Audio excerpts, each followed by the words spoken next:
tawag dito sa amin ito? Manila Fish. Manila Fish.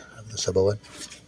Ito kamang pero maya-maya rin ang tawag nila doon sa Manila. Yan ang ulamin namin ngayon guys sa Tarangalian. Yan. Ito, gagawin ko uling lamayo, daing. Naubos na yung ginawa ko 1 kilo.